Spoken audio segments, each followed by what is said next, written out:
time now for US News with the Queen of American showbiz, royal and political reporting, Kinsey Schofield. Kinsey, tell me about Prince Harry and what the Queen would have made of his behaviour in the last year. Okay, but first I'm going to tell you how much I missed you and how I'm glad you're back. Oh, we missed you so much. So good to see your face. Missed you massively too, Kinsey. Thank you. Thank you, sir. This is new intel from Giles Brandreth, who just very recently spent the day with the Queen consort Camilla doing a book event, doing a poetry event. This is a man that has the access, all of the access. And clearly the royal family feels comfortable with him. Clearly he knows a few secrets. I don't know if you remember, he wrote a beautiful book, not only about the Queen, but about Prince Philip as well, and their friendship. But he said that the Queen would be appalled by Prince Harry's book, that the Queen wasn't necessarily worried about it because, she'd just come to terms with the fact that Harry was, he was insistent on telling his side of the story. She'd accepted that. But he did say that now that he's seen the inside of it, he does believe that the Queen would be appalled. He also says Prince William infuriated that some of that private information was shared in Spare about fights between the brothers, but mostly upset over the fact that Catherine, the Princess of Wales, was dragged in it. I think most of us expected that as well. But William repeating that infamous line, recollections may vary, adding, in this instance, they most definitely do privately. However, Harry has been partying. Tell me more. I mean, has he really, Mark? He looked quite sad. Prince Harry, Doria, Meghan, and Abigail Spencer last night, with a couple more friends, were in a suite for Doria's birthday at the Beyonce concert in LA. Harry looked absolutely miserable and appeared to be wearing a women's blazer. Some fans came to his defense, as it was the day after his mother's passing. But he also, Mark, might have been blue over the fact that Heart of Invictus has failed to crack Netflix's top 10 in the States.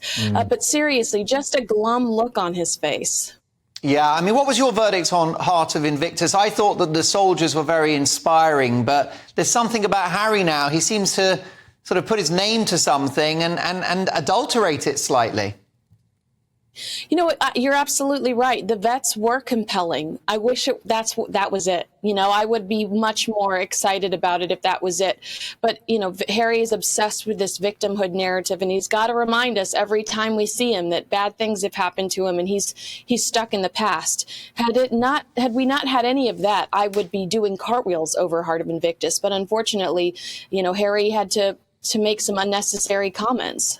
Kevin Costner, Kinsey, is one of the biggest stars in the world. He's been in so many very popular films, hasn't he? LA Confidential. He's done loads of westerns and that kind of stuff. I mean, just hit after hit. The Bodyguard. He's a huge star, isn't he? But he's got some personal problems. I just was waiting. I was going to cry if you didn't say The Bodyguard, because that's my personal favorite. You and I have talked about this before. That prenup. He has a prenup, a very tight prenup. And what is a prenup? With his ex. A prenup here is where before you marry somebody, you sign something saying that you're going to walk away with only this or that, and you're only entitled to this or that. It's an agreement saying, I'm going to marry you, but in case of divorce, I accept the fact that this is the only thing I walk away from. So they did have this very tight prenup. His ex-wife, contested that prenup. So they had this lively showdown in court yesterday.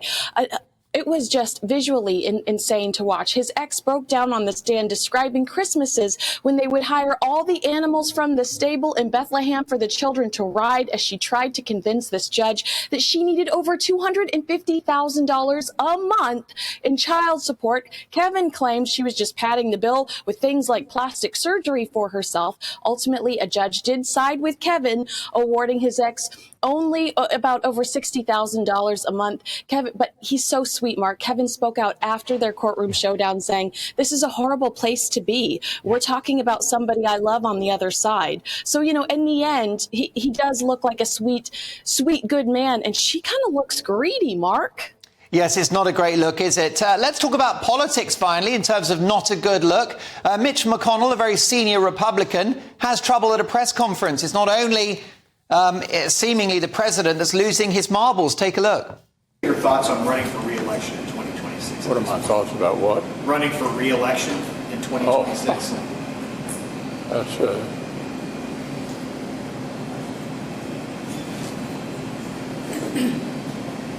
Did you hear the question, Senator? Running for re-election in 2026? Now, Kinsey, he's the minority leader of the United States Senate. He's a Republican, and he's not a well man. 81 years old. That's right, Mark. Mitch McConnell, he's repeatedly struggled to speak in public recently. This isn't the first time this has happened. In fact, they're calling him Glitch McConnell over here.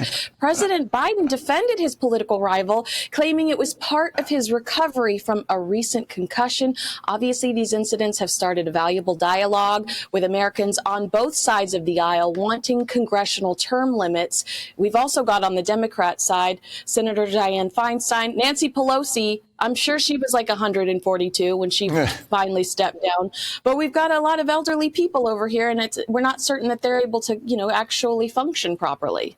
America's a great country. It deserves better. Kinsey, I missed you too, and we'll see you in a week's time. Thank you.